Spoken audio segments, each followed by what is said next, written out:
You go ahead and turn on your video and we'll get going here.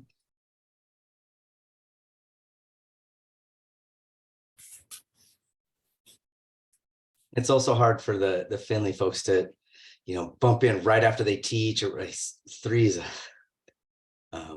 challenging, but it's also efficient because then you just roll right into it. And That's true. yeah, we worked on that for a while, the timing of it. So yeah, so why don't we just go around and so thanks everybody for showing up. I know it's, like I was saying, a little challenging right after spring break to hit it hard again, but I'm super excited to have Eddie Martinez and Osiel Garza from the Pasco School District.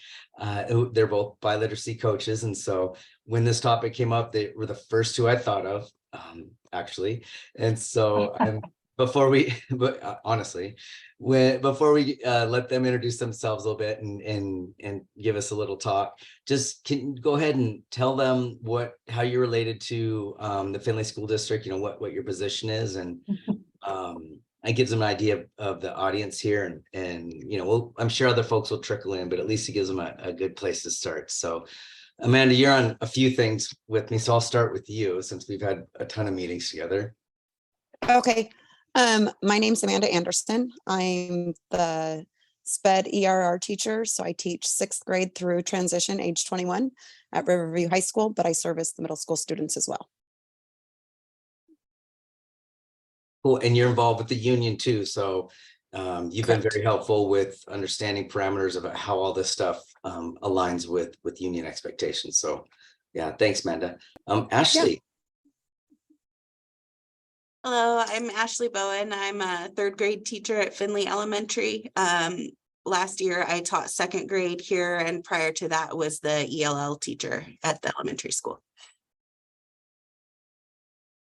And so Ashley, but ELL teacher, you were providing support to other. Yeah, so K6, what Janae is doing now, I was doing before I moved into 2nd grade. Yeah, so in Pasco, they'd be like a coaching type of position. Cool, thanks. Tabitha. I'm Tabitha Smith, and I am a para at the elementary in the Title App program. Thanks, Tabitha. Oscar. Oscar Casco. I teach at the high school Spanish 1 and 2 and a native speakers class, and I also do a class of ESL. Thank you. Jessica.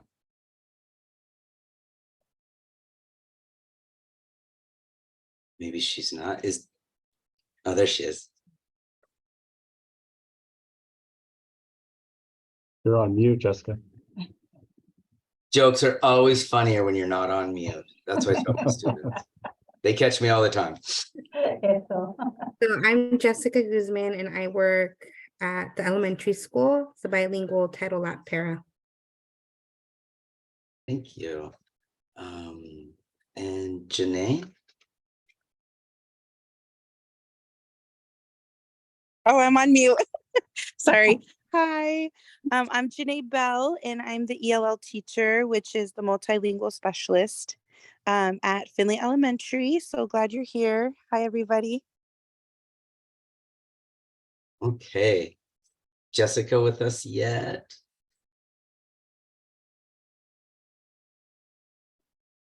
Right. Okay, cool. And then do we get everybody? Let me flip through my vertical scroll here. Oh, all right. So Delela, I always have a problem pronouncing your name. Sorry. Julia. In every note I have it just like my daughter Julia's name. So Julia, go ahead. I didn't hear everything. Sorry, I had some stuff going on in the background. That's okay. Just introducing myself. Yeah, and just what your position is.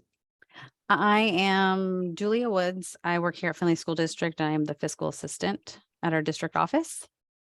I've been with the district for 16 years. And a parent too. I'm a parent too, yes. Yes. And an alumni. All in. I love All of it. Yeah. I love it. Okay, so thanks everybody, and Jessica will pop in, I'm sure, soon. So I'm super excited to have Nettie and Osea here. Why don't you guys go ahead, take it away? Anything you want to introduce about yourselves that you think would be relevant would be awesome, and then we'll just have people jump in if they have questions, and we'll see where the conversation goes. So before Ozzy begins, when you said you said when we were doing introductions to how are you related, I started laughing because I thought you were asking how Ozzy and I were related, which Oh, we are. really? So we are, our grandfathers are brothers, and so we go way back since we were kids. And so this is Oh. exciting to be able to be colleagues and share our experiences as simultaneous bilinguals growing up in our school system, and now how we can offer support for our teachers and our students in our dual language district. And just before Ozzy begins his part, I just want to tell all of you that I'm excited to meet you, and just to cherish that the work that you do is so important. So just thank you so much for showing up for our kids every day. Thanks. Yeah, thanks, Nettie. So what we do for our district, Nettie and I do the same thing. We have the same title. We are dual language instructional coaches for the district. We are also GLAD key trainers for the district. We're also SIOP trainers. We know a lot about AVID, so we're pretty much involved in a lot of different things for our district, which is a good thing because as instructional leaders, we have to know a lot in order for us to support our teachers and our administrators. So that's us, and that's what we do. So to kind of get started on the two components that Eric has assigned us to talk about today, that is the instruction and the assessment components of the Cal book, the Bible, if you will, for our dual language program. And so to kind of get started, hopefully this works. Let me get over to the other screen. Can you guys see my screen okay? Mm-hmm. Yeah, you do it. It's perfect. Okay, perfect. Okay, so again, this is us. It's not just Nettie and I. A part of our team is also Lisa Connolly, who came to us about 5-6 years ago, and she's a part of our team now. She specializes in ELD instruction and also dual language instruction, so she has the same title as us. Even though she is not bilingual herself, she knows anything and everything about dual language instruction, and so we really rely on her as being a key component to our team. And then we also have Cesar Vera, who is a part of our team in the district. He is involved with the parent component when it comes to the dual language program, and I think you're going to hear from him maybe next month or so, and he's going to talk about that component of the dual language program. But Cesar, again, is a key part of our team as well. So that's us. Our agenda of what we're going to hopefully cover, and then of course if you have any questions, please feel free to ask on the chat or raise your hand, and we'll allow you to ask those questions, because that's what this is mostly about, is that good back and forth conversation about our dual language program when it comes to instruction and assessment. So our agenda is how the Pasco School District supports instruction and assessment in the dual language program, and that's where we come in and how we support that way. Support systems that the PSD has, what it has in place to work with teachers on their instruction. So what are the supports that the Pasco School District has provided for our teachers to feel supported in the area of dual language instruction, or even more specifically, biliteracy instruction?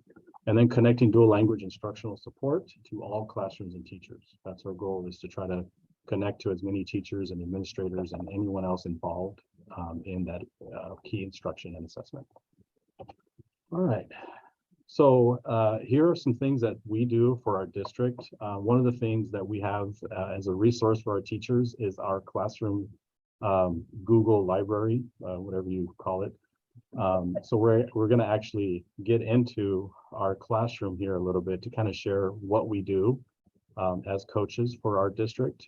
We also have a bi-monthly, it started monthly, but now it's bi-monthly newsletter that we provide our teachers with extra information, instructional support, and just that way that we can communicate with our teachers. Because we're such a huge district, we need to make sure that everyone stays on the same page when it comes to dual language instruction and anything dual language, or anything instruction really. It's not just dual language that we cover. We also cover the ELD component as well, and we use our WIDA standards for that. We also have a SharePoint for our district where our teachers can go in, and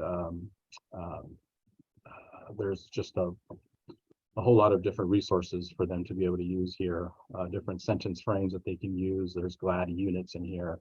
There's all kinds of really cool resources that our teachers can have. So I'm going to go ahead and go into this link here, our Languages Powered Classroom. Hopefully we're able to get in there.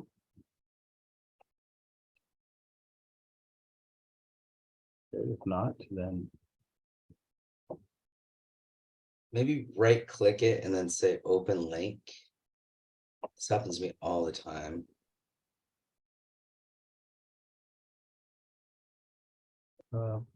Here I have another way. I'll have to get out of here, and then I already have it up. Yeah. Here it is. Okay, do you guys see that? Perfect. Okay, so all our bosses are up on the wall here. We have our special programs directors, Alma Duran. I'm sure you've already heard from her. Yeah. And then we also have Victor Silva as part of that team of directors for the special programs. We also have the assistant superintendent, Carla Lobos, and of course our director of instruction, Leanne Nunamaker. And then here's us, Lisa, myself, Nettie, and Cessa. I love to read, and it shows right in here in our classroom. We like to start with the 3 pillars of dual language, and we have it here on the screen. That basically guides what we do. Is everything that we do as a team, we want to be able to make sure that it aligns with one of these 3 goals every time. And so we want to make that a priority for what we do. Like I mentioned before, we are SIOP trainers. SIOP is a huge sheltered instruction framework that we utilize that comes from the Center of Applied Linguistics.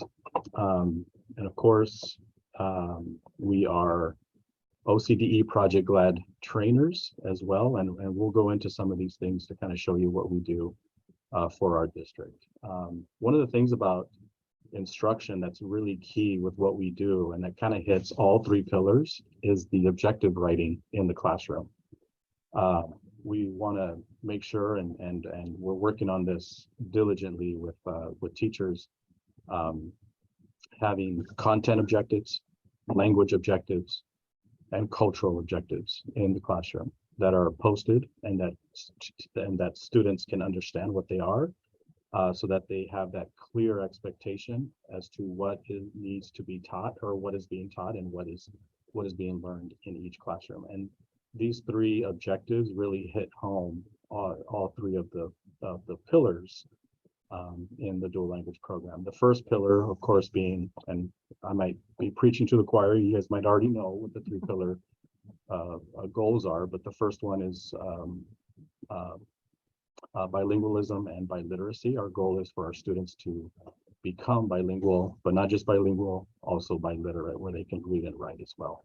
The second component is high academic achievement.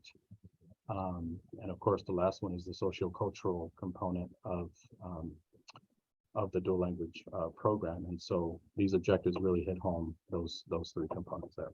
Okay, so first thing we'll go into is our dual language classroom, and it's already set in here.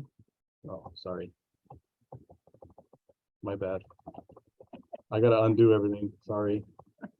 These are all gonna fly in, by the way, if you haven't noticed. Okay, All right, so this is us. We can kind of consider this as a classroom environment where there's two spaces of instruction, one being Spanish or Russian, because we also have a Russian dual language program here in Pasco as well. And then the other space is second language, or of course being the English.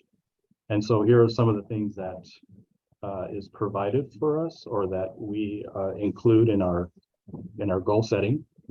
We want to ensure that our students, as many students as possible, graduate with this seal of biliteracy. This is something that Washington State has provided for students to be able to graduate with a diploma with that seal of biliteracy that gives our students more opportunities out there to for their careers and where they can get hired a whole lot more frequently because of this seal of biliteracy. I don't know if you've heard of Jose Medina, but Jose Medina is a key part of what we do here at the Pasco School District. He has he started a company that's called C6 Biliteracy Framework. And so we are actually rubbing shoulders with him. He's actually come to the Pasco School District and has worked with us on some key components of biliteracy instruction and how that works in a classroom. And so he's been a key part to it. He, of course, has come from the Center of Applied Linguistics. He was a researcher there for many years before he branched out on his own.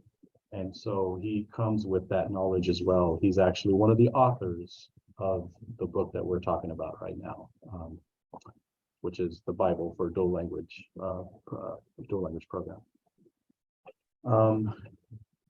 One of the key philosophies when it comes to instruction at the Pasco School District is paired literacy. And that comes from, and then this is the curriculum that we use, which is ArtCore. It comes from the philosophy of having that holistic biliteracy framework. And I know I'm talking about all of this and it maybe not make sense right now, but just kind of having that understanding that in dual language instruction, having a holistic biliteracy framework philosophy is key. And we'll talk a little bit more about that. Bridging languages is a key component as well. And so in order for us to bridge the two environments, we use curriculum in both program languages. And so we have our Spanish side and we have our English side when it comes to our materials. And then now it's showing our teachers how these materials can be used so that students can develop in both Spanish or also Russian and in the English languages, ensuring that we show them those cross-language connections between the languages throughout the whole process. And of course, this is a new idea when it comes to dual language. It's fairly new when it comes to dual language program. It's called the translanguaging corriente. This is where we allow our students to be able to express themselves in their full linguistic repertoire, like Jose Medina likes to describe it. Is we all have a full linguistic repertoire where we have all these different languages and all those different registers that we use, right? And then allowing students to be able to use their translanguaging corriente of, like, there's going to be times where they what do you call it, the code, help me out here, Eric. Code switching. Yes, code switching and translanguaging, which they could be talking in Spanish and then they can revert back to English and then back to Spanish and then back and forth they go, which has been proven to be a way in which students are actually developing in two languages simultaneously.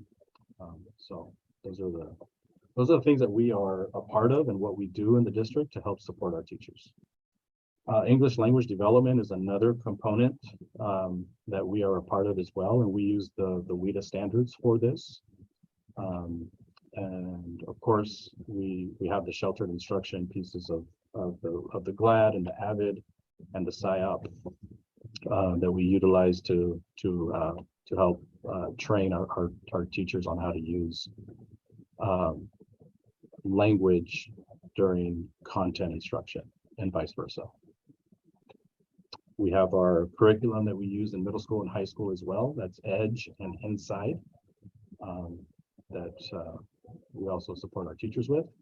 And of course, there's the SIOP. Professional development, some things that I haven't mentioned yet. We do have a languages power training that we provide monthly for our teachers. This is where we show them different strategies and what biliteracy instruction looks like. And we do this training through the lens of WIDA, through a WIDA lens. We use GLAD strategies mostly, but that we're not limited to just GLAD. There's other things that we can also, like AVID and SIOP as well.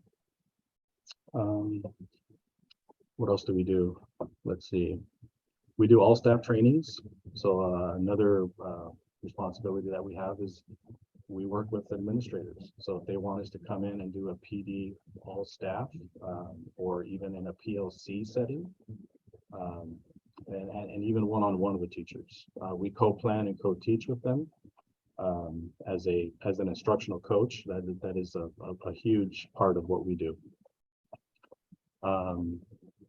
We're also part of a conference that we have that we hold here in Pasco once a year during the summer, where we provide different trainings on what is current research, what is current, or what is the current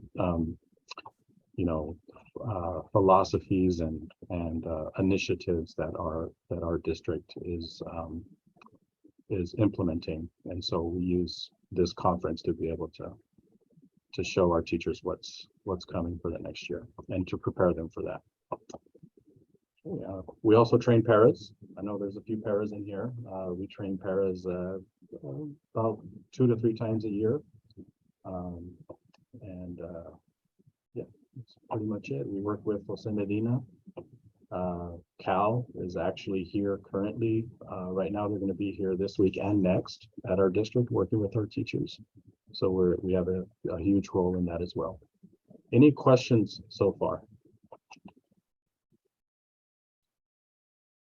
So I have one just to contextualize it a little bit. Ozzy, thanks for all that information. That was great. Like, I guess the context of Pasco and Findlay are very different, not necessarily demographically, but just the size, right? And the resources. And so I think seeing all of this stuff might seem a little overwhelming, like, wow, we could never afford all of that, versus the way that you all do this very seamlessly for the day-to-day, teacher in a classroom. And so maybe can you expand on a little bit how you would work with individual teachers, especially like the newer teachers? And I know like Lee De La Mora goes in with those folks, but what kind of support do you provide teachers who are just starting into this system so they don't get overwhelmed with all the acronyms and experts and all that? Like, how do you help them feel more comfortable in their classroom environment as an individual teacher? Yeah, great question. So what we do throughout the year, especially for our new teachers that are going into the dual language program, is in the beginning of the year, we hold a training for our new teachers. And that is a way in which we can kind of bring everyone together and let them know what our philosophy is here in Pasco when it comes to dual language. We share with them the new research when it comes to strategies and instruction. We share with them maybe some misconceptions that might be out there when it comes to dual language instruction, so that it's clear for them to start off the year the right way. Now, obviously, that's not going to be enough. And so we obviously have to continue reaching out to our teachers. And, a lot of times with new teachers, and I was one of them, I was a new teacher and I never reached out. I just stayed in my own little bubble and I didn't want anyone to come into my room. But I think it's really huge to work with our administrators with that follow-up. Because it's one thing just to kind of just share with them what's to be expected of them, but it's another thing too, it's to ensure that they are implementing, and then what supports do they need to continue with that. I Something hope that else. answers your question. No, I was gonna add to that, Ozzy, if I may. Something else to consider is that Ozzy and I have been in this position, I believe, we're gonna start our 10th year. This was not an overnight, an array of this classroom and what we offered. So this has been in the work for many years of us being educated and trained first before we could come. And now we have an array in our menu of what we can offer our teachers. It's also imperative that we check in with our teachers constantly, whether it's a one-on-one email or a phone call and say, hey, we met, or this was your question, how did it work out? What else do we need to work on? And it's just that constant checking in so that our teachers know that we are accessible and we're here to support them. And so our main focus, of course, is our teachers and our students, but we learn by the questions that our teachers ask us, and we're like, oh, I don't know that, but let me go research that. I know who to ask. And that's how we have gained our knowledge and our comfort and just our confidence of saying, oh, yeah, this is what would be best for our kids. So don't think that this is going to happen overnight or even 1 or 2 years. This has been just an accumulation of years of being able to be exposed. And the more learning Ozzy and I receive along with our team, the more we can share and come in and train. Well, what's impressive to me, because I mean, I've been along for the ride, the whole time, is to see such a massive scale. I mean, Pasco probably has around 20,000 students, but 17, elementaries, 2 different languages for the dual language program, and the size of the team hasn't grown. And so, well, much. I mean, that's actually, I think, gotten a little smaller. But so with just the 4 of you, you're able to provide these supports for such a massive scale of operation. What excites me about Findlay is that it's small enough to be nimble and not necessarily have to have all of this at once, but starting with fewer students, fewer grades, fewer, all of that, what you're describing can be done quicker, I think, because of the sheer scope of it. So that's what's really neat here. And yeah, you don't have to start off with all of this at once, but I think the getting to the resources that you provide, that can happen a little quicker on a smaller scale, So that's exciting to me. Does anybody have any specific questions? I mean, you can get into whatever you want. Like and there are no dumb questions. What is GLAD? What is SIOP? What is CAL? The ARC stuff, curriculum was mentioned, the EDGE, whatever. If you have a question, it's fine to hop in right now. Oh, Scott, you seem deep in thought. I have a question, Eric. Yeah, Janae. Hi. So, well, I have 2 questions, but one might take. So my question is, yes, we are a much smaller district, but I was curious, and by the way, this is fabulous, like your interface and how fun it is. I just am like blown away, and this is incredible. But I wanted to ask you, how, other than you training first, what was your next steps? Like when you first were starting out, you guys had to be like GLAD trained and get the training, but where did you start, and what did you feel was the most important to start with? Actually, we were not GLAD trained first. We went from being classroom teachers and exposed to GLAD so that we had our GLAD instructors in our district, and they would come and they would train us, and we were exposed to a lot of hands-on creating units. But from there, we just went straight into a coaching position where we were able to take all of our our knowledge from being able to instruct our kids to now share with our colleagues.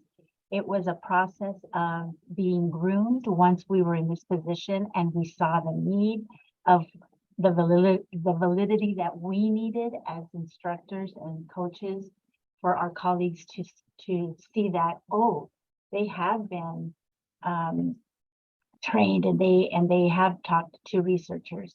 So it's been a little by little adding to our hat, so to say, with our national certification as national board teachers, and then national certification for GLAD trainers. And so it's just been an exposure little by little as our teachers are needing support. And now it helps it focus down to say, okay, our district coaches need this training in order for them to provide this need or fulfill this need. So it wasn't like, oh, you need all this first in order to become a coach. It was, now that you're willing to be a coach and do the work, this is where we're headed. Yeah, and just to add to that, it has taken years to get to the position where we're at now, with all of the different trainings. What I could say is where to start with training. Where do you start? I would definitely start with going to WABEs. I don't know if you've heard of WABE or CABE or any of these trainings that are either out of state or in state. Those are the trainings that are key to make sure that we are current with the current research and how instruction should look like in a dual language program. Because we have had the honor and the privilege with this position that we have to be able to go to these trainings, and that's how we have stayed current, and that's how we know what GLAD is, and we train with GLAD and Avid and all these things. And that's one of the perks of working here at the Pasco School District, is that they really train our teachers really well. So that's one the blessing that we have, is that Pasco School District values the training and keeping up with the research, and so we're just able to embrace that and share what we know. Right, and supporting the teachers too to go to those trainings and advancing. I like the comment about advancing through different credentials and things like that, which Findlay is committed to. So it Pasco has really paved the way for a lot of districts to see, you know, a model of how this can be done. And so whereas I know it might feel like we're starting at ground zero within Findlay, you're a lot more advanced than you think, right? Yeah. Compared to other districts. So yeah, I appreciate that. Well, Scott, were you going to ask a question? Yes. I was gonna ask about any ideas or any additions to just regular Spanish classes, because most of my day I have just regular Spanish 1, Spanish 2 classes. Is there anything that I can add to those classes? You know, I don't know. I was just thinking about that because I don't know if there's anything there that I can apply to those classes. Or another question would be, since we have a lot of Hispanic kids in school, is there ways to mix, you know, native speakers at the high school, and ways to do that so it's beneficial for both? So to clarify, when you say both, is it dominant Spanish speakers and dominant English speakers? Yeah. In your classroom? Well, Yeah. right now I just have just regular Spanish classes where I have only English speakers learning Spanish, right? Just basic stuff. But you know, we do have in the school a lot of native Spanish speakers. Is there any strategies, or is there anything that you have seen where I can bring some of those native Spanish kids to help me out with those kids learning Spanish? So Ozzy, I think to contextualize, like if we get this dual language up and running now, you know, it's going to start with kinder. So you're Yeah. looking at a long trajectory before it gets to high school. Oscar vision is, well, how do we develop that dual language mentality like right away, even though the initial cohort is going to be young in the kinder. And so how do you, what kind of suggestions do you have for integrating, right? So you get a basic no understanding of Spanish 1, then how do you feather that in instead of keeping it segregated where you have Spanish for Spanish speakers and then the world language track, right? Have you seen anything like that?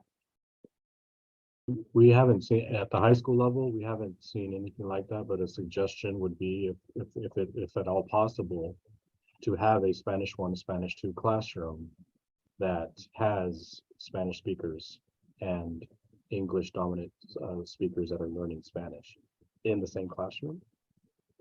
You would see benefits. Of course, it would be benefiting our English dominant students a lot, but you could also, as a teacher, be able to support the Spanish speakers in creating instruction to even challenge them as well at the same time. That might be maybe a possibility. I don't know what would need to happen in order for that to happen or what, but I think that you would see a classroom that epitomizes what dual language is all about, the dual language program. If you were to make that happen, you will see, it would just be a powerful, you'll just be able to see it on day one, just the power of dual language instruction, if you were able to do that. And in addition to that, something to think about would be those transferable skills and those non-transferable skills between and among the languages.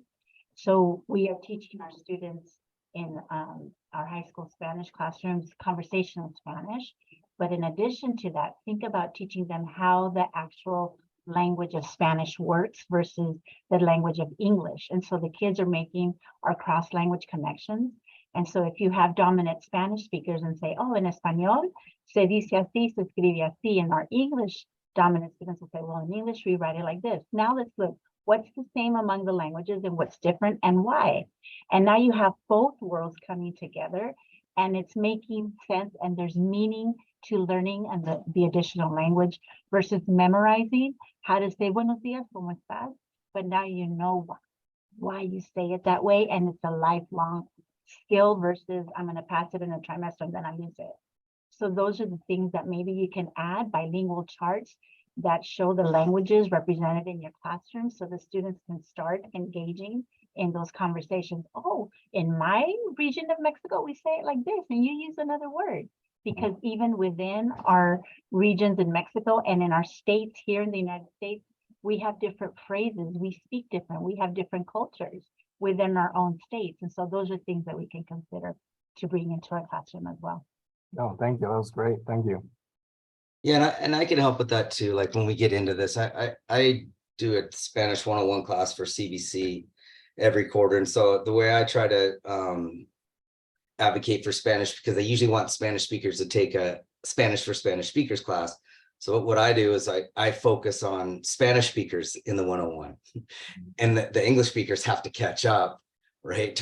And then the Spanish speakers become the models and the experts and doing like the stuff that they were saying. So, and I had success doing that at the high school level too. So, but yeah, it's not like, okay, Spanish speakers hang out while I teach them hola, ¿cómo estás? It's, hey, we're going to hit and go and we're going to do it. And this is for you. And we're talking about dialect, variation. And so there are a lot of cool ways to do it where the Spanish speakers don't feel bored or, and then the English speakers do benefit, but so do the Spanish speakers. So it's just a different perspective of language is what they're getting at.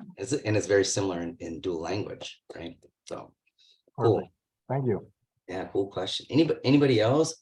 Actually, Amanda, so one thing that comes up frequently, especially now with the widespread implementation of dual languages, that it's no longer supposed to be like a program for the top gifted high testing students. It's supposed to be for everybody.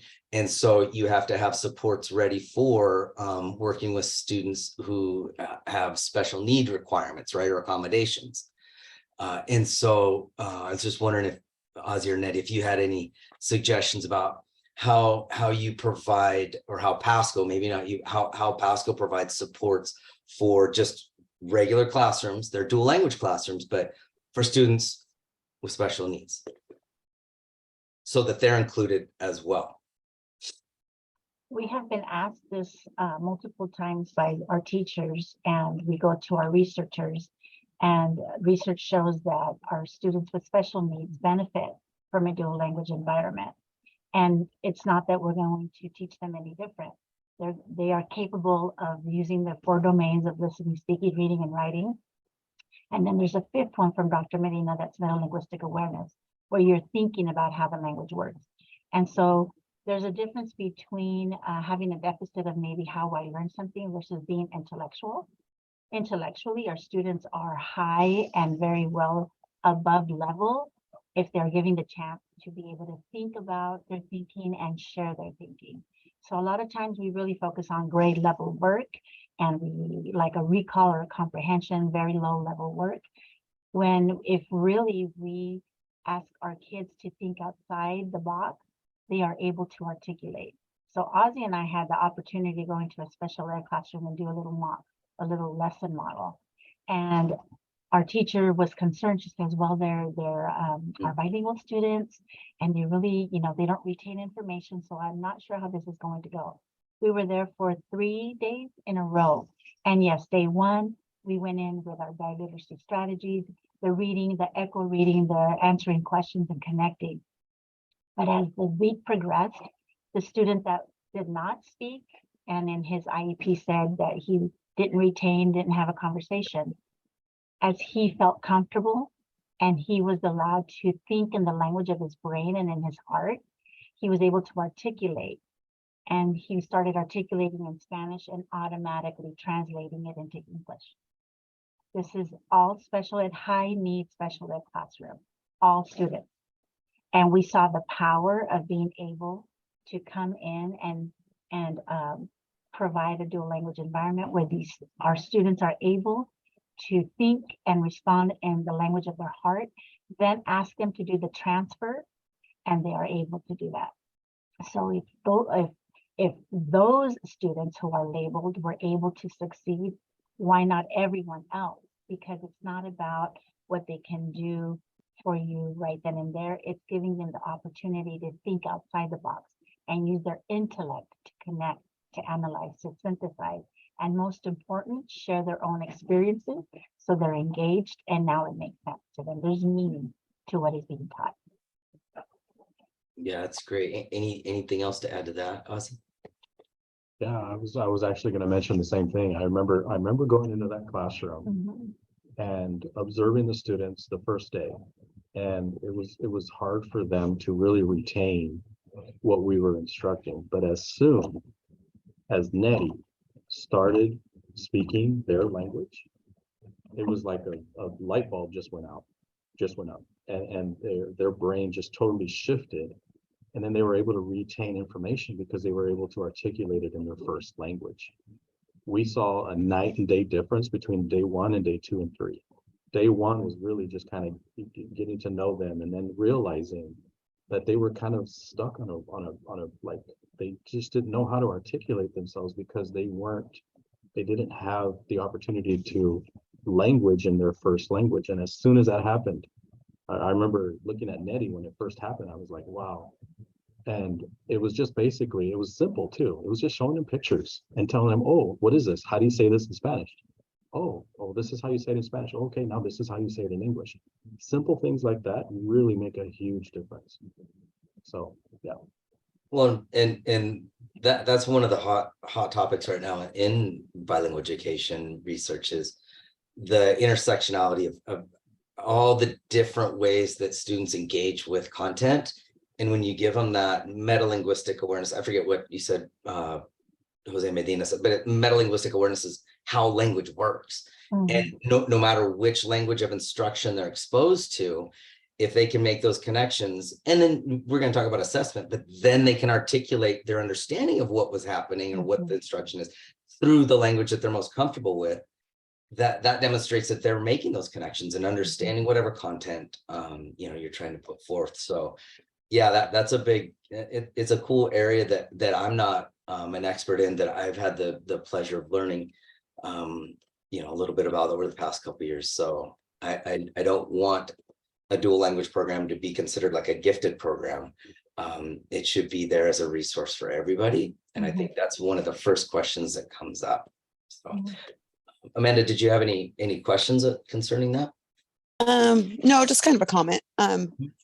I completely agree with that. I was thinking of my SPED students because I have life skills, very low functioning students, but it's the same type of thing with my nonverbal autistic speakers. So when you give them pictures or you give them a way to communicate or provide a language in their way, they tend to grasp concepts. Like I have one student that he can read, but people don't know it unless you give him a toy and you say, put this toy on this word. And he can read complete sentences and you give him a task to read and he can go do it. But you wouldn't know that he's actually reading unless there was an action that he performed to know that he's reading. So it kind of just resonates with some of the stuff I do with my SPED kids. Yeah, Wow. that's part of assessment too, right there. You're assessing they're in a multimodal way, right? How they have taken up that particular task. So yeah, thanks for sharing that.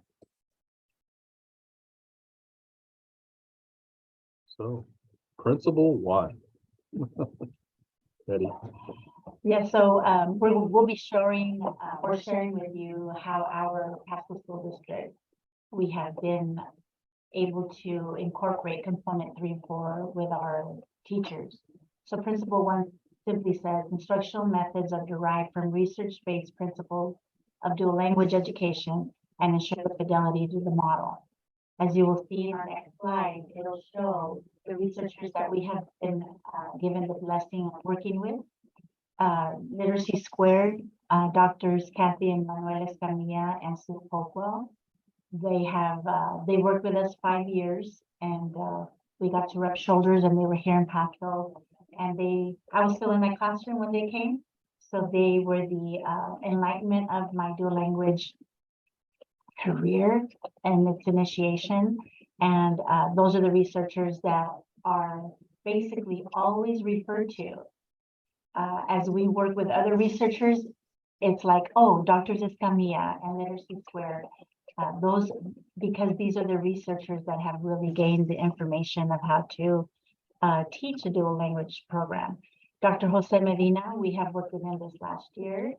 And what he brings to the table is that meta-linguistic awareness, where it's all of the domains, including thinking about how we transfer the language from one language to another, in addition to, as you see there, it says C6 Biliteracy Instructional Framework.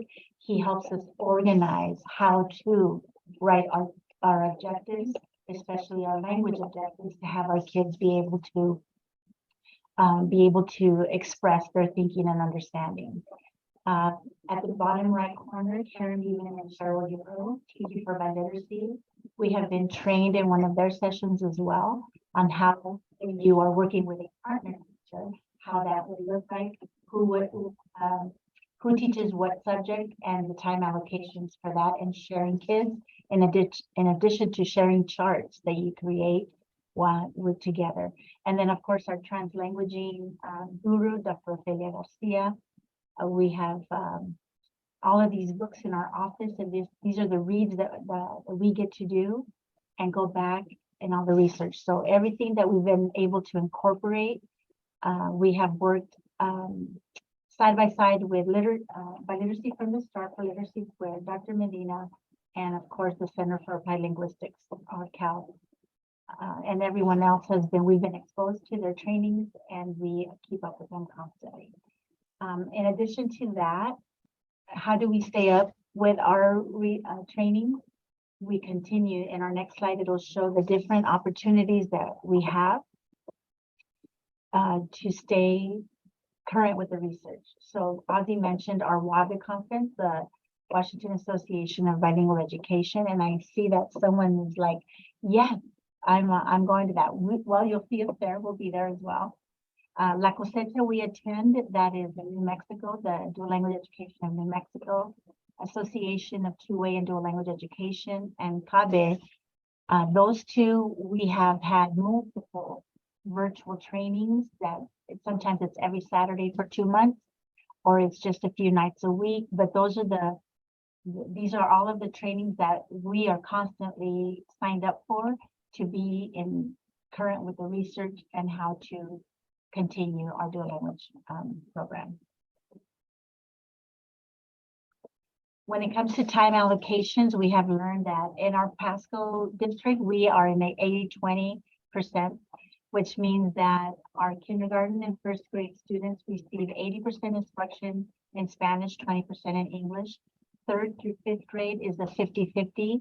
50% of their instruction is in Spanish and the other is in English. So you will see how we have the green, it says SLA for Spanish literacy arts and Russian literacy arts.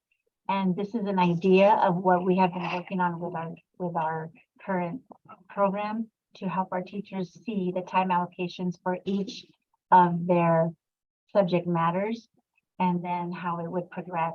I was going to say, yep. And now in our 50-50 third through fifth grade, you'll see how it changes the time allocation. So just looking at minutes of what. So we have now in third through fifth grade, 90 minutes of Spanish or Russian instruction and 60 in English versus our kinder first and second, where you have 120 minutes of Spanish and just the 30 minutes of English language development daily. Go ahead, Austin. I was just going to mention just one more thing on top of that. Based on Findlay and your demographic there in Findlay, you would have to make decisions as to where you would start your dual language program. You might have already had conversations about this. You could start at an 80-20, which is actually a component of the 90-10. So there's two models. There's the 90-10 and the 50-50. So Findlay would have to make a decision which model they would start with. The 80-20 is actually just a version of the 90-10. So 80-20 is where we start here in Pasco. We made that decision. District, we brought teachers together and we made that decision based on our demographics.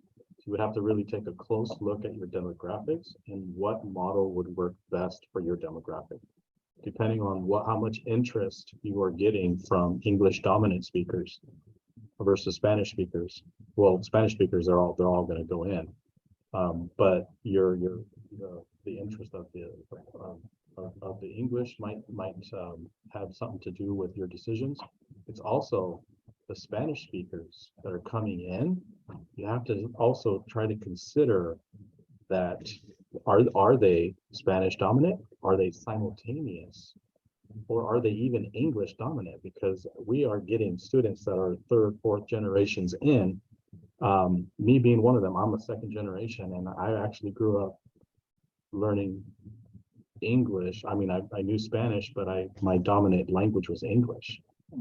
And so we have to kind of consider those aspects in making the decision of what model would be best for Findlay. Sorry, Nettie, go ahead. No, that was great. And that, I guess we could have prefaced it beforehand that in our trainings, we always both sides add to each other's thinking. So if that happens, I guess I should have warned you. That's how we roll. In order, keeping with the idea of being ensuring fidelity of the program, we go back to the importance of teaching how the language works.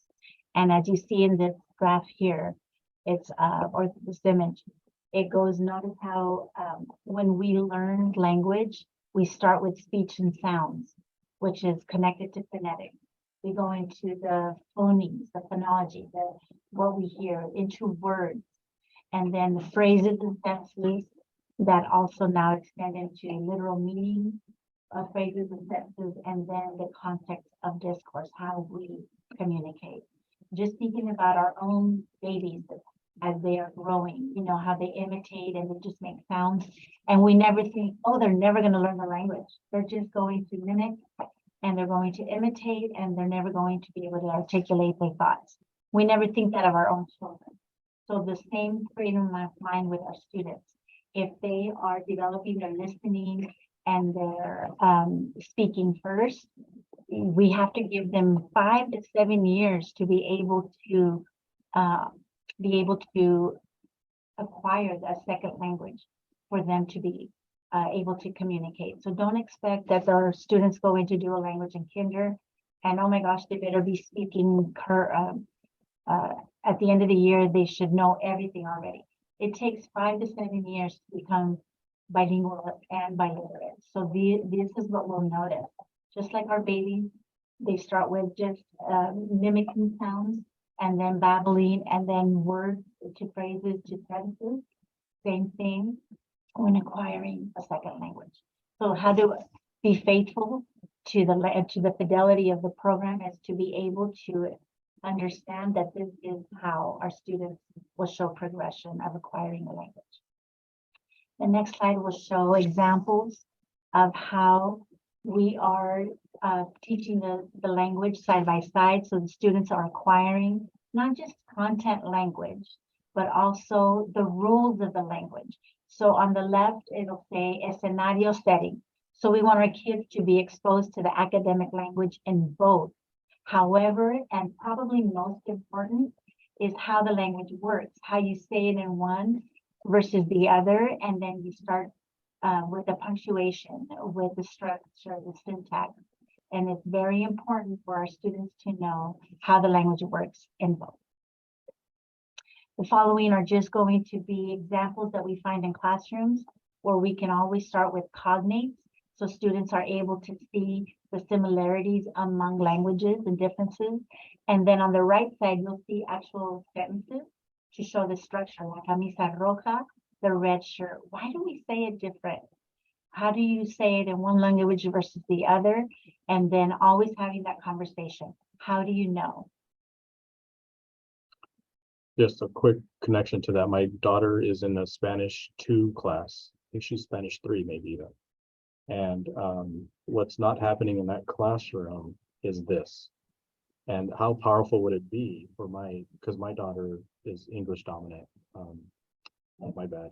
Sorry, I should have just spoken to her in Spanish when she was. Anyways, that's a whole nother. Not your thing. fault. It's okay. Right, that's right.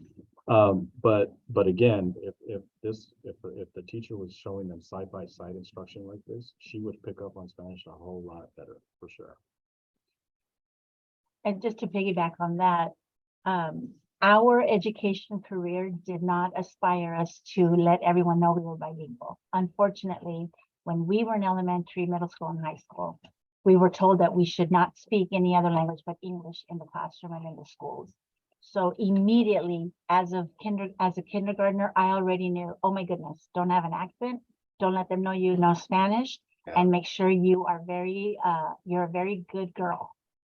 So it's exciting that today we are able to showcase every language that exists in our classrooms and in our cities.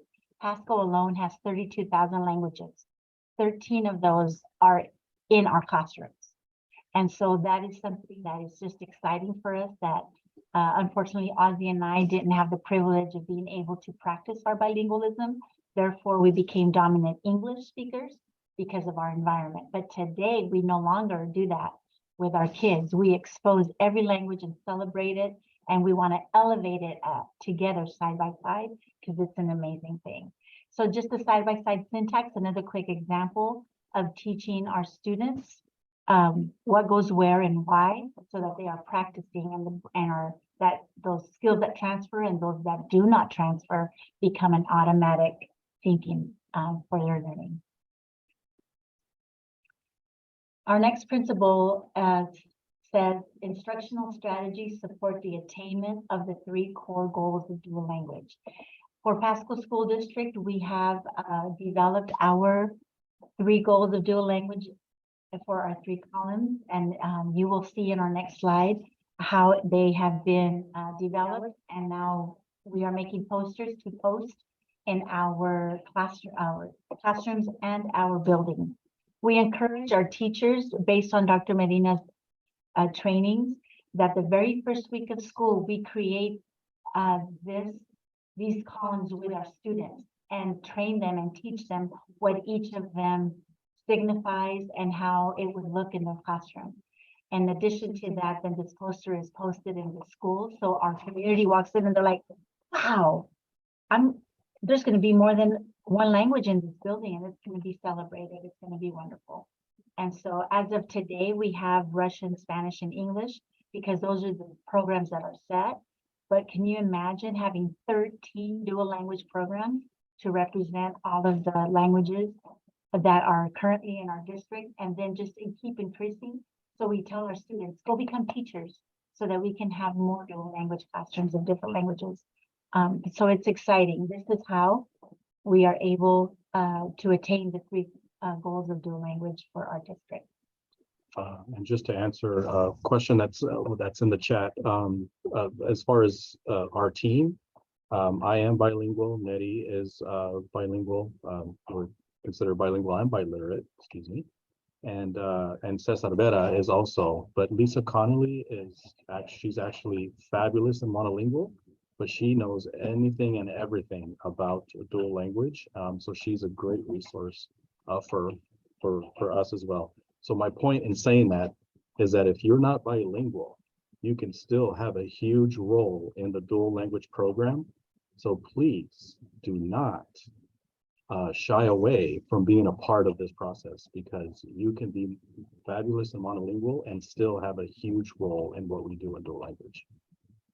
Well, that's super important when you think about dual language being across all of the classes and in each of the grade levels. And even if it's a monolingual English course, right, being able to understand what the other students are exposed to and creating that overall awareness. So that's something that we're really working on, is how to structure it if you have 3 classes per grade level so that everybody's exposed to the philosophy, and you can share then the curriculum like the ARC core, that looks at it across all classrooms. Yeah.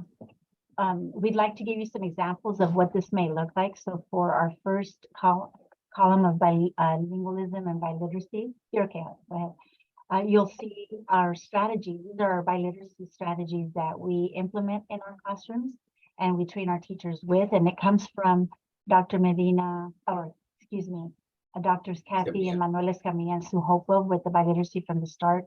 They're simply called literacy squared strategies, but it's implementing the English and the Spanish or Russian and English together to see how the languages work. So the students are practicing both and they're able to articulate the transferable skills and the non-transferable skills. For our second column, for our high academic achievement, the next slide will show that we are constantly using research-based strategies. The most current research-based strategies based on our OCD Project GLAD and our SciAP and AVID strategies as well. So it's not that we were trained with GLAD many years ago, but we are renewing our certification constantly because we are up to date with the changes that are happening. So what dual language looked like when I was part of dual language 15 years ago when we initiated in Pasco, it looks very different from today. So I no longer have that mindset of what we once practiced. This is up to date. So it's constantly changing. You can never know it all because it's like, oh, now it's this. Based on the research and based on what we have been looking at, now we know that these are best practices. So that is how we keep up with the high academic, in addition to making sure that we are using our WIDA standards for language and applying it into our content and into our daily English language development lessons. Our students need to know when this is first grade, for example, and it's telling them introduce others to the topic or the ideas of entity through, and here you have all these skills. Who would have known that a first grader needs to know what generalized nouns are? Like, oh my gosh, I've never taught generalized noun. What is that? We have to look it up. So this is where we get to become even teachers and educators that are up to date with skills that are going to help our students succeed, to become lifelong learners and take it from one grade to another all the way. This is why it's called college and career ready. Because when I didn't even know that generalized nouns, like, I don't know what that is.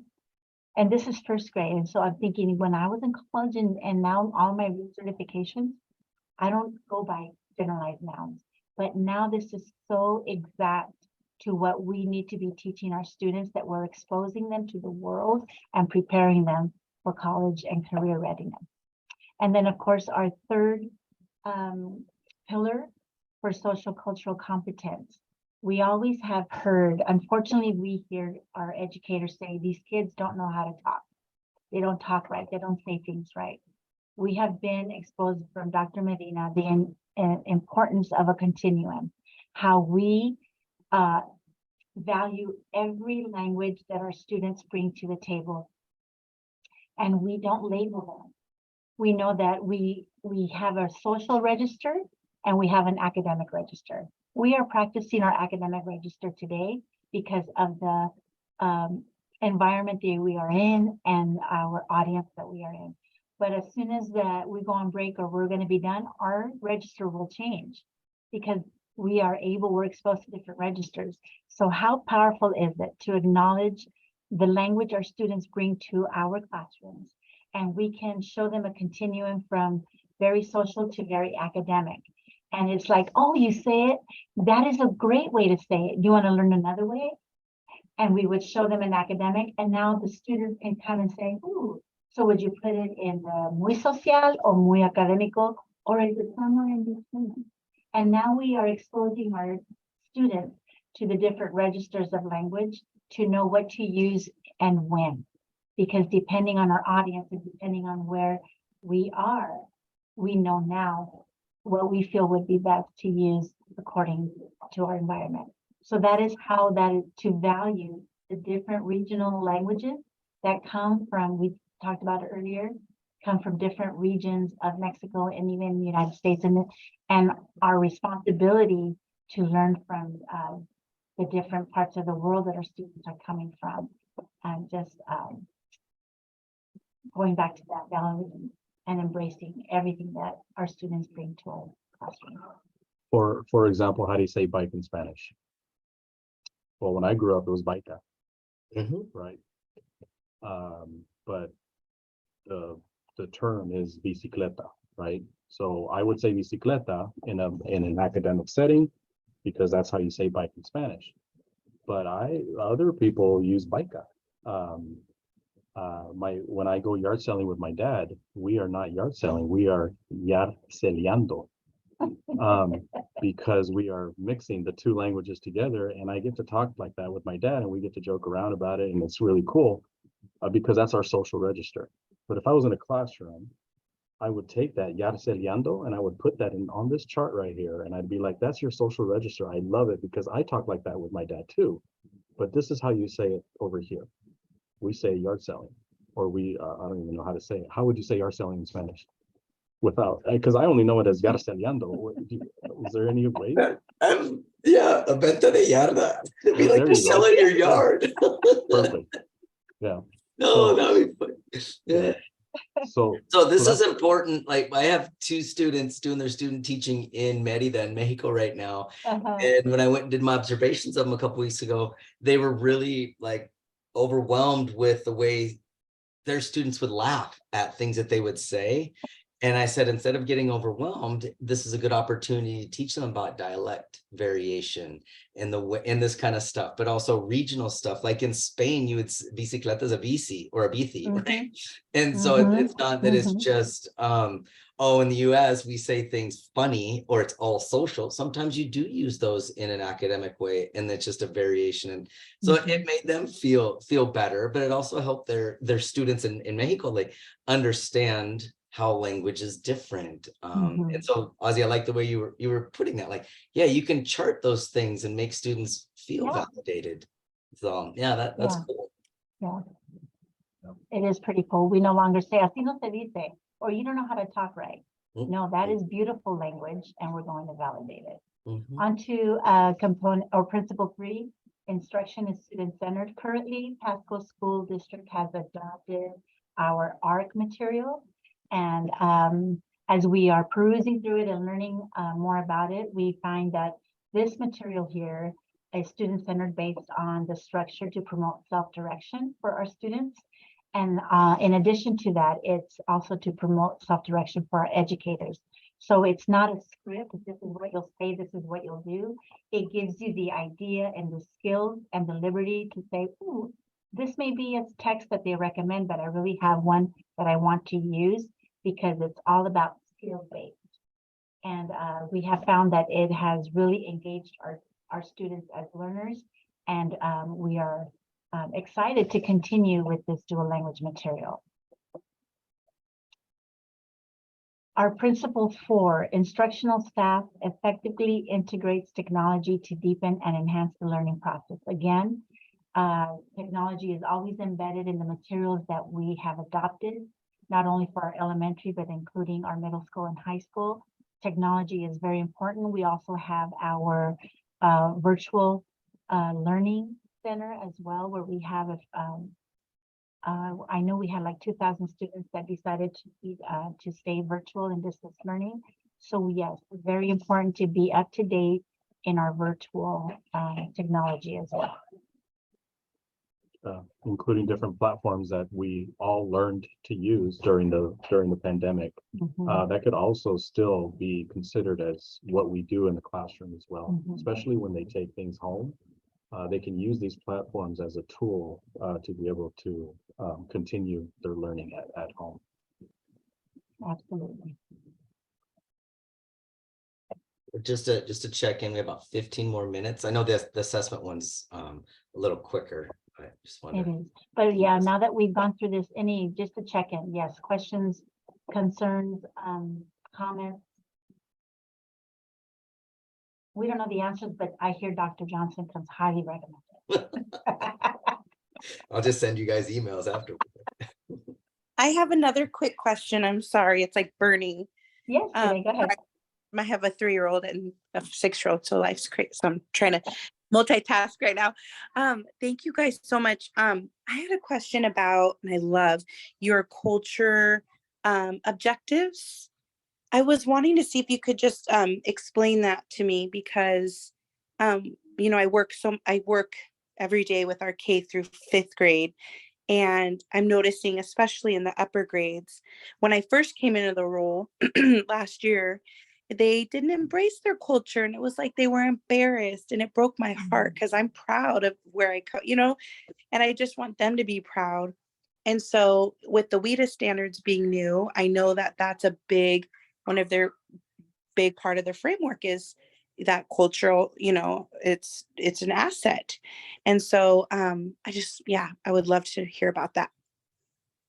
Yeah, so to be totally transparent right now at the Pasco School District, this is one of the things that we're 4 years in. And so I think it's our dual language program, since it's been expanded, is now at 3rd grade. So next year it'll go into 4th. And in these years, we've really concentrated on that content and language objective. And we're just now showing them what a cultural objective looks like and how to utilize it in the classroom. So what we do is we actually have an objective of a social cultural objective that brings everything. It's basically the foundation. Actually, now come to think of it, it should actually have been the first one that we started with, because it really is the foundation of dual language, because it's what we stand on when it comes to language and content. So what things do we put on a language or on a cultural objective is it's not just about, like, if I'm teaching about Scandinavia, the Scandinavian culture or the Scandinavian civilization, a cultural objective isn't just saying, well, I'm also going to talk about the Mexican heritage and the Mexican culture, like the Aztecs and all of that. It's not just to say that. It's about how are they going to conversate together and explain their understanding of the content through the lens of their own culture. So how can they connect to the Scandinavian civilization based on where they came from? So it's really giving them a space to be able to kind of articulate their understanding of where they came from. And if they don't know where they came from, then that's where we should start as teachers, right? You know, just like you said, our students are little by little, their culture is just kind of deteriorating, and their language. And we're trying to bring that back. And so part of that is giving them a space to be able to share what they do with their families. But it's not just about the culture, it's about how they communicate together. So that's another key thing too, when it comes to social cultural objective, that it's not just like talking about, oh, in Mexico, siempre comemos tamales, right? It's not about just all the rituals and the things that we do, but it's also a space that we can show them through this objective of how we can communicate together. How can we demonstrate compassion together? How can we demonstrate accountability with each other? So it's also building character as well. Does that make sense? Thank you so much. Anyone else? I don't. I guess we should start there. So moving on to our assessment and accountability. As a district, how have we started to create and maintain an infrastructure that supports the assessment and accountability process? The next slide will show that these are the programs that we have been trained in so that we can start monitoring the progress of our students' language. A program called EduClimber, and of course our Power School at Homeroom, so that we are able to connect with our kids and see the progress. In addition to that, we have put together the SWITA card that will show the progress throughout all 4 domains. And it's just simply always thinking about the domains of reading, writing, listening, and speaking, how our students are performing at the beginning of the school year. And we love to just be the progression of how they are starting to articulate their language, how they are starting to respond in both languages, how they're transferring their skills. So it's just a way that we are monitoring so that we can be accountable to say at the initiation of the year, this is what the teacher noted. And we would recommend that we would do it at least once a trimester, but if not, the beginning and at the end of the year, so we can show that progress in the monitoring system. And so these are what we have put into practice and into place. And of course, it's a continuous tweaking, because as we see things that need to be done, we're like, oh, this would work better. And our experience, oh, this is going to be most beneficial. So it's not this is set in stone, but where we get our information from is from our WIDA standards. They have descriptor cards that shows us what we are looking for as far as behaviors and characteristics and skills that our students are to acquire in every school year. And that is how we are able to monitor the progress. Yeah, I remember like 15, 14 years ago, they were actual cards, like paper cards. Yes, we had created actual paper cards that we had in our classroom, and now it's all digital. And our assessment gal for our district, she is the one that they're connected to our WIDA gurus at OSCI, and they are working to see what is most beneficial for our district. And that's why it's just a work in progress. So principle number 2, aligned with program goals, the state content and language standards, and the results to guide and inform instruction. So in order for us to be able to guide and inform instruction, once again, we use our WIDA standards, what we call parallel assessments, so that our students are able to produce in both languages. So it's research shows that our students are to be exposed to the academic content and language in both Spanish and English and Russian and English every year. constantly back to forth. And even if the time allocations are at an 80% of Spanish instruction, our students are exposed to their science in English, to their social studies in English, so that they are aware of the academic language. So when they get to a 50-50 classroom, they don't freak out and say, oh, I don't know any of this language, any of the science language or social studies or math language in English. We are exposing them in parallel assessments so that they can read and write or actually perform in all 4 domains in both, in addition to our classroom-based assessments that come with our materials. Principle 3, using multiple measures in both languages of instruction, which is imperative that we do so that our students, again, we're elevating both languages at the same time. We're valuing both. We collect and analyze the data for accountability, for evaluation, and for improvement. How do we do that? Once again, we use parallel assessments, bilingual journals, translanguaging activities, and bilingual report cards. These are ideas so that we can start analyzing both languages and evaluating the progress.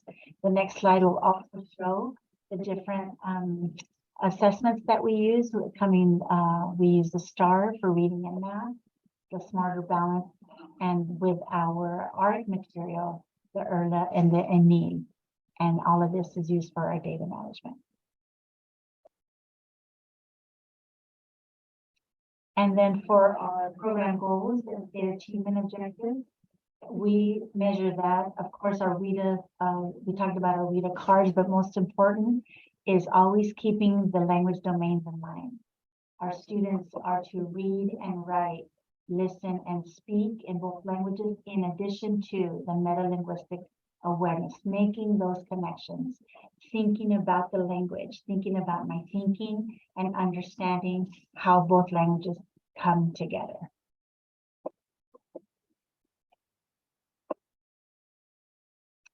And that is where we are currently here at Pasco School District. And thank you for the opportunity to share any additional questions that we can try to answer or comment.